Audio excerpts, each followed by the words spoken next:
You see these prophecies and all, they're about the children of Israel. Now, as we were saying, Joseph or Joseph is the setup for the rest of the book. Joseph or Joseph is a picture of Mashiyach, and he's a picture as a savior unto what will become Israel. So what we see is when they multiplied and grew into a nation of over 4 million, it was a lot of Israelites. When they grew into a large nation and they finally had to come out of Mizraim, the wilderness is very important, because it was the wilderness that what? They were birthed into what? A nation. It was in the wilderness that they received what? A body of legislation or laws, which became what? Their constitution. Can a nation function without a constitution or a body of legislation? Body of legislation. So the Most High had everything orchestrated and it went according to plan.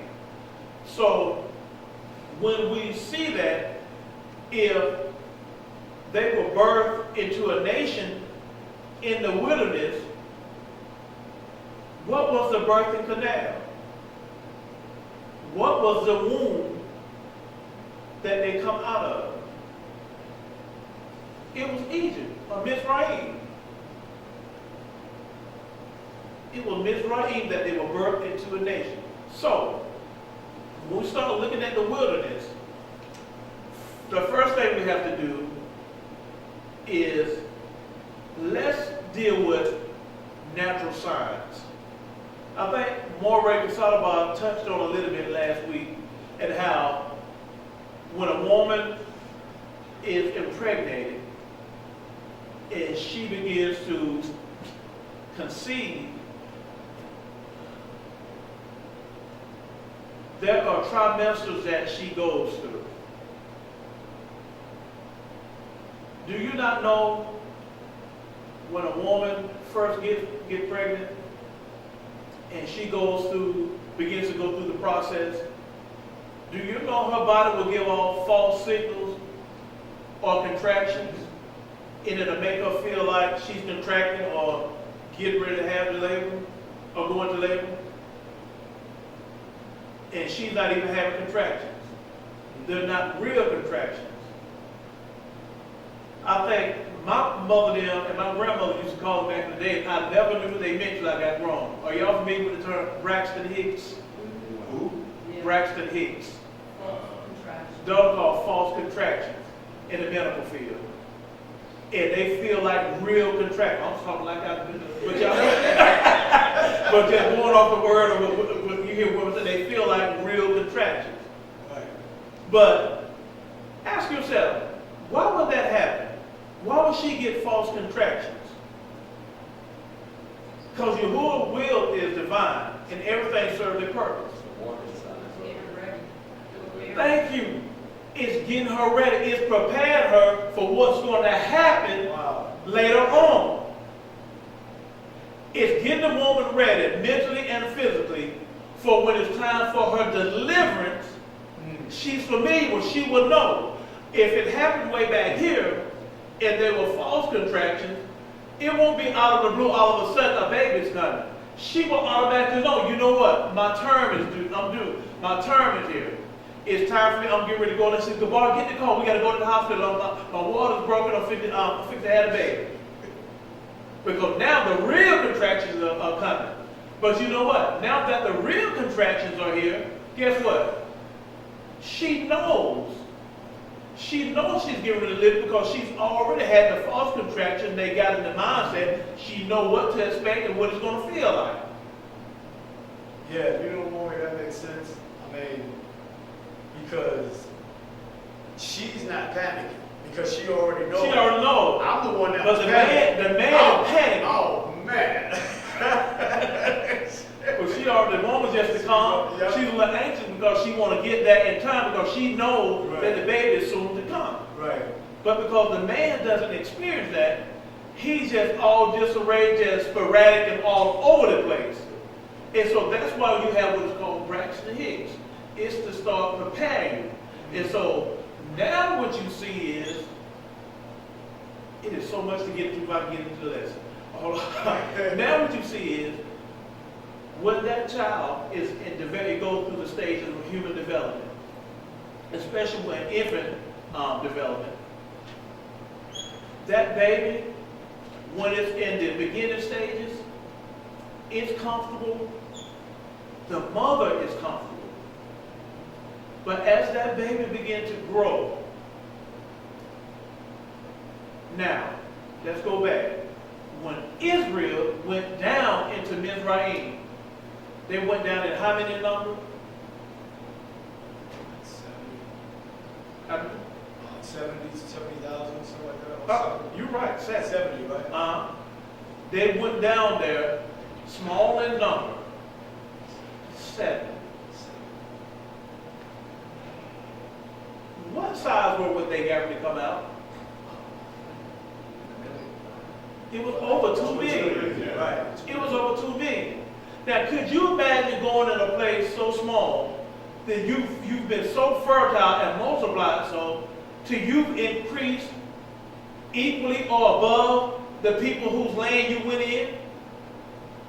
But they know you are a separate nation because what? They gave you your own land to go live in Goshen. But you outgrown Goshen, now you what? Spread out all across the land. So as a nation who let you come into their land, now you being a separate nation have outgrown them. Do you not think it's going to, you think they will sit there and be comfortable with that? Because what's the first thing going to come in their mind? They're going to overtake us. So, as that baby goes in, it's at the beginning stages of development. It's minute, small, or you don't even notice that they're hard. It's their hard. You might have a few morning sicknesses and all that stuff. Right. But as that baby begins to grow and to develop and come to full term, guess what? That space that it was once comfortable in, guess what? It's now cramped. The child is uncomfortable, and guess what? The mother is uncomfortable. Because it has reached a stage of development. Now, I have to do what? I have to come out. So if the baby knows that it has to come out, guess what? You know the mother knows as well. And guess what? When it comes to the mother, by that time, her every other word is, I can't wait to have this say, or to get this out of me. Because why? She's uncomfortable. And that's what happened in Mizraim. They grew so bad, the womb became so small and constricting that the woman, Mizraim, began to be what? Uncomfortable. And here we go again in the United States of America, in the USSR, and the United Kingdom, and all of these places all over the world. Guess what? You came over here 400 and some thousand slaves. And now you have amassed or grown to what? Multi-millions? You don't think this woman is uncomfortable? And that's what's going on. Yeah. She's uncomfortable. She's, just like what did Pharaoh say? Let's put these people in servitude lest they what? Overtake us? What are the European biggest concern? We're going to take over 2 million. That we're going to take is 2 men of them. They see their what? Their genealogy is decreasing. They're dying. But they see the people of color who what? Are increasing and multiplying. Now they fear that there's going to be a takeover. And that they're going to be what? The minority. This is their biggest concern. Not knowing that we don't want what you got. Because Yahuah going to get everything that belongs to us and give it to us. That's why we don't have to take any kind of action or measures to go break any kind of crimes or attack people, do anything. All you have to do is wait on Yahuah to stand up and fight on your behalf. The Most High is going to do it. But because they don't know who you are, because they don't know the scripture, they fear you. And so that's what's going on now. We have multiplied, we have increased, and we've become so big to now that moment, she's uncomfortable, and guess what? We're uncomfortable. And what's our biggest cry now? About preparing to what? To get out. But Yahuah has to do something first. So he brought them out of Mizraim, separated them from the nations, dealt with them face to face. Because when the elders went up to the mountain for Yahuah to speak to Moshe, were they the strangers on that mountain with them? I don't think so. He wants to speak to Yashra'al face to face. So he pulls them out and separates them. And he speaks to them. And then he what? He establishes them as a nation. But he does that where? In the wilderness. Go ahead. When you say when it says the mother in travail, and you see the comparison, when a baby is born, it comes through water. So when we left Egypt, we went and part the Red Sea, that's the water. So That's the you go water. into the wilderness, so you're being expelled out, Yeah. and you have to pass through the water. So And I'm that- kind of interested in the comparison. Exactly. That was Israel's immersion or washing. They had to pass through the Red Sea. That was their immersion. And it's the same, I mean, good comparison too, because of course I was going to go there, but I'm going to let my sister help me out. She paid attention in Sunday school. No. But, yeah, exactly. So you can see all of these things happening with the nation of Yashra'al. Now, when it comes to us today being the descendants of these same people, you can see the same thing happen with us. Now, let's go over to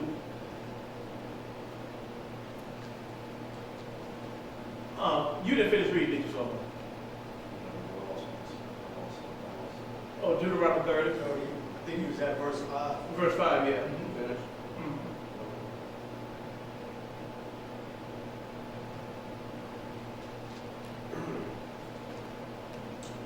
Deuteronomy 30, verse 5.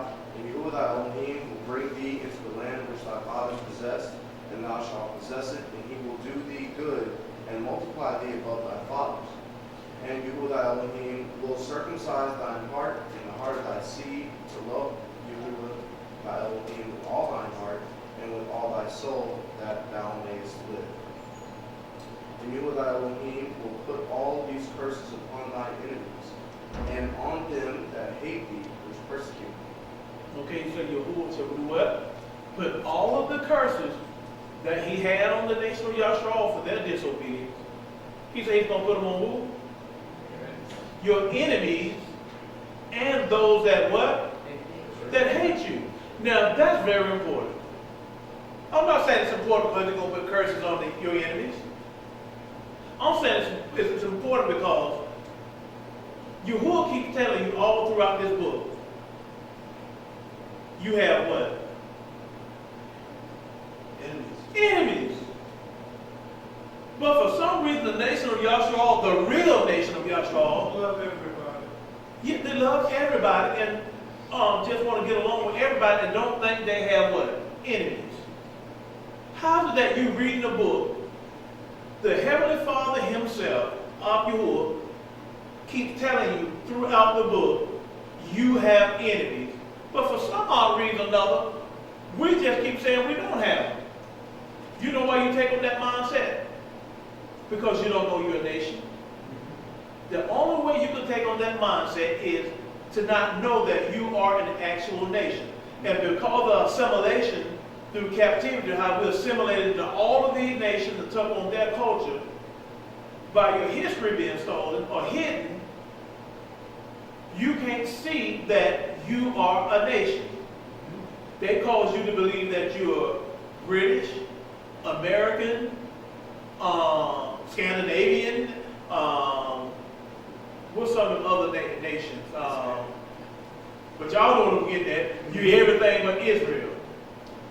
So if you become everything but Israel, you don't know you are a nation, and therefore you don't know you have enemies. And when you're ignorant to that, guess what you would do? It'll cause you to fight against your very own nation. You think you're doing good, you think you've been patriotic, you don't even know you come against and fight against the Most High himself. Because you have no earthly idea that you are Israel. You claim to be somebody else and you fight against the Most High. And it puts you in a bad situation. That's what he says.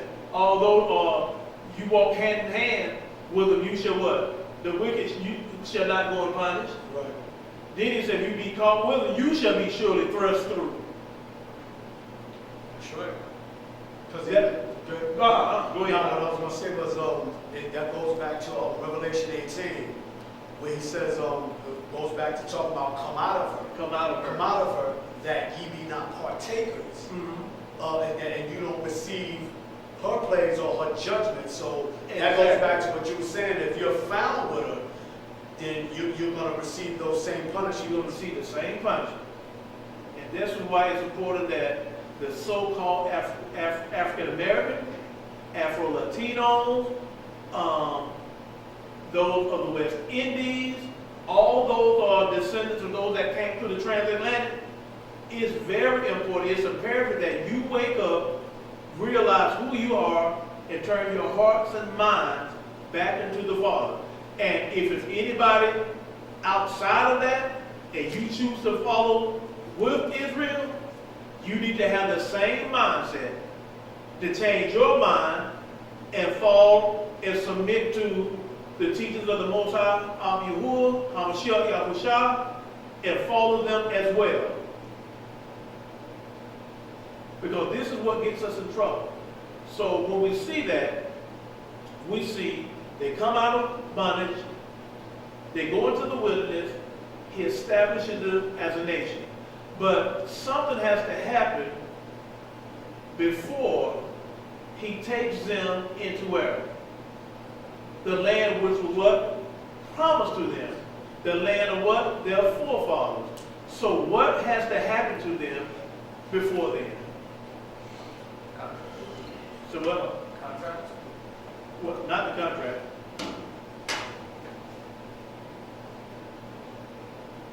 You said before we go back Before they go back land, into the land. it has to be a cleansing. There has to be a cleansing. And how does this cleansing take place? Circumcision of the heart. And those who refuse to get their circumcision heart, their heart circumcised, what happens? So what? They get cut off. So, what happened in the wilderness the first time?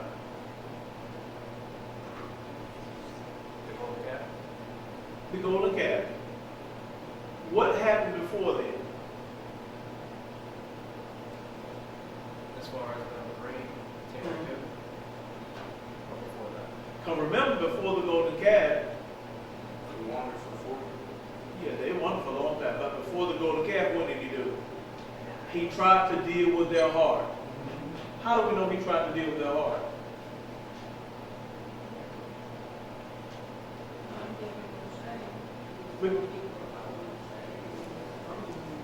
Right. So when we look at what took place the first time, he gave them what? Commandments. How many did he give them? 10. And when we look at the 10, what are the first 4? No, I know what he's saying. No, but Go ahead. no. You said what you were doing. So, okay, let me rephrase my question. What were the first 4 pertaining to? Exactly. That's what it is. How to love the Father. How to love the Father. Yep. And what were the last 6? How to love your brother. Right. How to love your brother. Exactly. So all these would be conditions of what? Condition of the heart. Right. he tried to what? Circumcise their heart. He dealt with them based on the heart. But because they couldn't subject or submit to that, what happened? They followed after the lust of their heart. And that's how we end up with the golden calf. And they got into idolatry. Now all of a sudden, he stopped dealing with the heart. Now he gives what? A body of legislation or laws to force them to do right. And what comes with the penalty of not what? Death. Death comes with the penalty of breaking those laws. And so we see the same thing happening over and over again. It's always about the heart. And when I say heart, y'all might say, we know it's not talking about the physical heart. No, I said not at all. Not at all. Thank you. And so what we see is he's going to bring us out. He's going to bring us into the wilderness. He's going to try us again to see whether what? He has a heart. And so he does that by what? Separate what? The sheep from the goat. There you go. There you go. And so he said in the wilderness, he said, how many of his people shall be cut off? He said, 2/3 of my people shall be cut off. When we go back to the beginning, when they was in the wilderness, did he not do the same thing? He had to purge out the rebels. Yep. It was so bad that those that came out of Mizraim, the adults, they didn't even make it into the promised land. It was that he took the generation of their children that were born in the wilderness. Right. Y'all don't see he's doing the same thing? He's taking the children. Who y'all think we are today? We're the children, the generation that he's going to take in. He's doing the same thing again. Now let's go over to let's go to Jeremiah, the 16th chapter, and the 14th and 15th verse.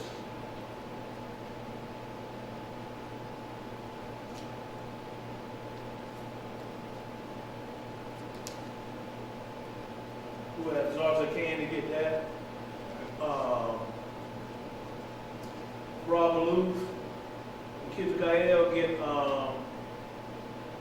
Yirmiyahu, the 23rd chapter, again verses 7 and 8.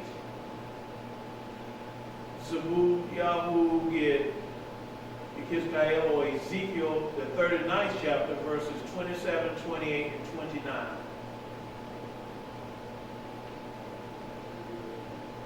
And we're going to ask Aki Yaakov get Yeshayahu or Isaiah, the 4th chapter, verses 4, 5, and 6. And we're going to read them in that order. Yeah, we're ready to upgrade. Yirmiyahu or Jeremiah 16 and 14 and 15. Therefore, behold, the days come, saith Yahuah, that it shall be no more, said Yahuah liveth, that brought up the children of Yashra'al out of the land of Egypt or Mizraim. But Yahuah liveth, that brought up the children of Yashra'al from the land of the north, and from all the lands whither he had driven them. And I will bring them again into their land, that I gave unto their fathers. He said he's going to bring them from where? The land of the north and from all lands. And he's going to bring them to the land that he, what? He gave them to their fathers. He gave them to their fathers. Yirmiyahu 23, verses 7 and 8. Therefore, behold, the days come, said Yahuah, that they shall no more say, Yahuah lives, which brought up the children of Israel out of the land of Egypt or Mizraim. But Yahuah lives, which brought up and which led the seed of the house of Yashra'al or Israel out of the north country, and from all countries whither I have driven them, and they shall dwell in their own land. They shall dwell in their what? Their own land.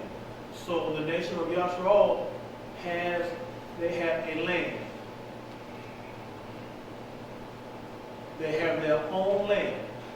And that's the problem today, because your land, you don't know you have a land because there's somebody else there calling themselves Yashra'al and they're occupying. Okay, then your kids got 39, verses 27, 8, 29. When I have brought them again from the people and gathered them out of their enemies' land. Gathered them out of their friends' land? Their enemies' land. Okay. And am sanctified in them at the sight of many nations. Then shall they know that I am Yahuah, their Elohim, which caused them to be led into captivity among the heathen. But I have gathered them unto their own land, and have left none of them any more there. Stop right there. He said, he has gathered them out of their enemy's land, and have esteemed them or sanctified them, or made them set apart, where? In the sight of many nations. He's going to esteem them, make them set apart, in the sight of many nations. And it is that, and then they shall know that what? He is, that he is what now? Yahuah, their Elohim. He's Yahuah, their Elohim. Now stop right there.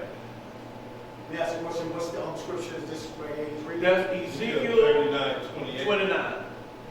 39. I mean 39, I'm sorry, verse 27, 28, 29. So he's going to esteem them in the sight of many nations. He said then they're going to know what? That he's Yahuah, their Elohim. And see, that's important to know, that when you read this book, Yahuah never claims to be anybody else's Elohim or mighty one other than the nation of Yashra'al. He's trying to get Israel to see it, that he's their Elohim. But why can't Israel see that he's their Elohim? They keep flocking around to all these other Elohims. And he's trying to show her, no, I'm your husband. I'm your protector. I'm your provider. I'm your shelter. I'm your cover. But she keeps chasing after others. But you know what he said he's going to do? He's going to esteem her in the what? In the sight of many nations. And when he tear the how he's going to do that? He's going to be smashed all across these nations, y'all. That's what's going to happen. And this is what's going to get Israel's attention. Because when it all goes down, the very people that are on the bottom, those going to have a leg in the race, and all the nations are going to see, how is it possible that these people are able to stand and remain when the whole world has crumbled and collapsed around them? Not only are the nations going to know, that's when the nation of Israel is going to realize, and they're going to see that Yahuah is their Elohim, and he's been trying to show them that love. He's been trying to show them that love all the time. This is why I'm going to sanctify, set them apart, and esteem them in that what? The sight of many nations. Okay, go ahead and pick up again, Aki. Then shall they know that I am I am Yahuah, their Elohim, which caused them to be led into captivity among the heathen. He said he caused them what? To be led into captivity among the heathen. He caused them to be led into